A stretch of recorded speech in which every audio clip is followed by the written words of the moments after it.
আর এইখানকার মানুষজন সবই ভাবে করেই আপনার ট্রলার দেওয়া যায়। অসম্ভব সুন্দর একটা ভিউ।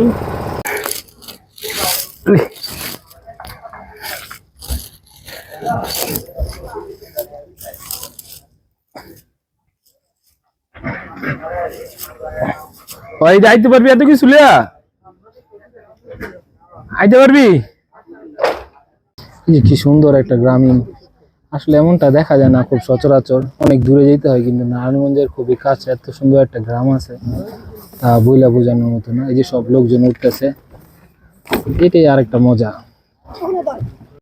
আসসালামু আলাইকুম, আজকে আমরা যেতেছি নুনের টেক। তো আসছি হলো মুরগাপাড়া চৌরাস্তা থেকে আসছি আনন্দবাজার। এখানে আমাদের জনপ্রতি ভাড়া লাগছে 30 টাকা করে। তো এখন নুনের টেক যাওয়ার জন্য ট্রলার উঠে বসছি।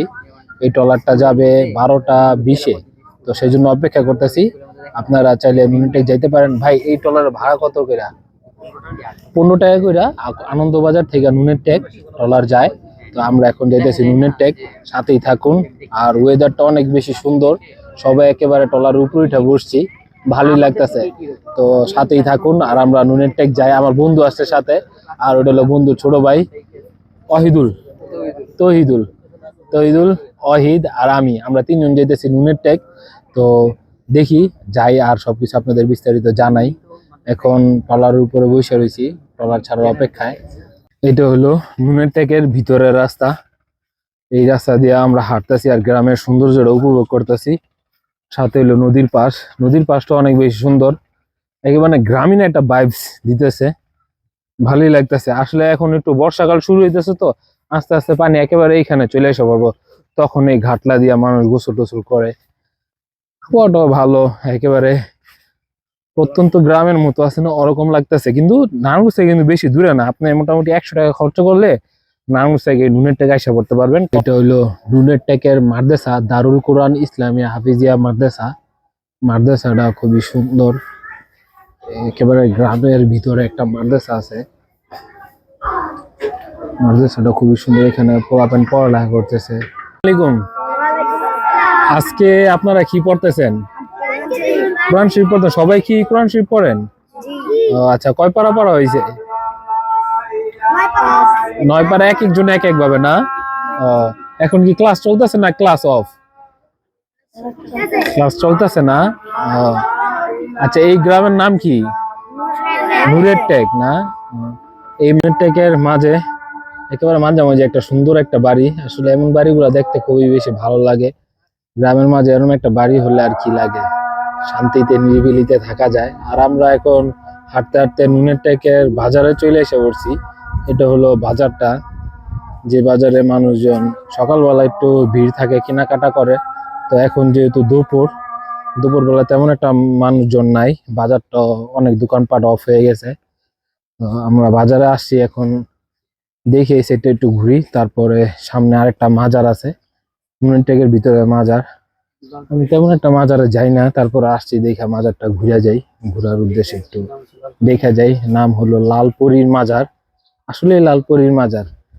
তো লালপরী দরবার শরীফটা অনেক বেশি সুন্দর। আসসালামু আলাইকুম, একটু কথা বলা যাবে একটু আর কি, এই মাজার সম্পর্কে একটু জানতে চাইছিলাম।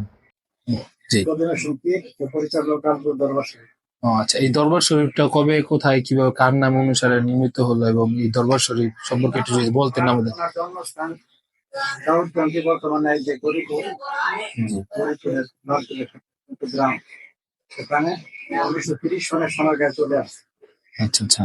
এবং ঢাকাতে পড়াশোনা করছেন, পরবর্তীতে কলকাতা আলিগড় হয়ে আবার সোনারগাঁয়ে আসছে। সোনারগাঁয়ে উনি ছিলেন, নারায়ণ থেকে 1 বছর আগে এখানে চলে আসছেন 1973 সনে। নারায়ণ থেকে 27 নভেম্বর এ থেকে লালপুর দরবার শরীফ প্রতি বছর 11 মেলা হয়। এই আমরা উরুস শরীফ বলি, উরুস শরীফ থেকে একটা মেলা হয়, তান্ত্রিক মেলা। আচ্ছা, তো এই মাজার শরীফে অনেক মানুষের সমাগম হয় না তখন? আচ্ছা, ভাই বলতেছে যে মানে ফুচকা না খাইলে পুরো ব্লগটা বৃথা যাইব।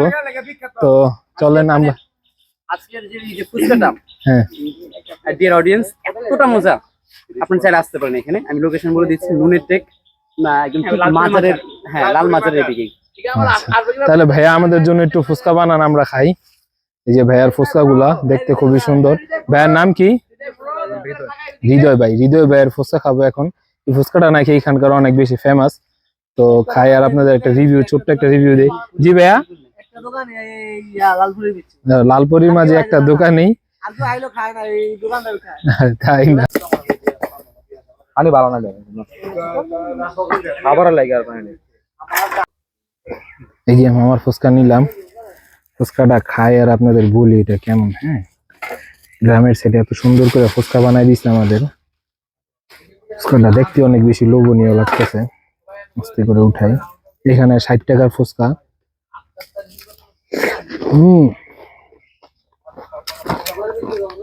সেই সব টকটা অনেক বেশি মজা। আর এই বিল্ডিংটা অনেক বেশি বড়। আশ্রয় কেন্দ্রটা একেবারে বিশাল। এখানে যখন গ্রামে ঝড় তুফান হয় তখন এখানে আশ্রয়ের জন্য মানুষরা আসে। আর এটা হলো মাঠ। তো ওনারা খেলা করতেছিল, এখন একটু রেস্ট নিতেছে। মাঠটাও বিশাল বড়। নুনের টেক ঘুরে অসম্ভব ভালো লাগলো, অনেক বেশি মজাও করছি। এখন বাসার পথে রওনা দিলাম। সবাই ভালো থাকবেন, সুস্থ থাকবেন। আর এই ভিডিওর সেকেন্ড পার্ট আসছে মায়াপুরী দ্বীপ। জায়গাটা অসম্ভব সুন্দর, দেখতে চোখ রাখুন আমার ইউটিউব ও ফেসবুক পেজে। আর সাবস্ক্রাইব করতে ভুলবেন না। আল্লাহ হাফেজ।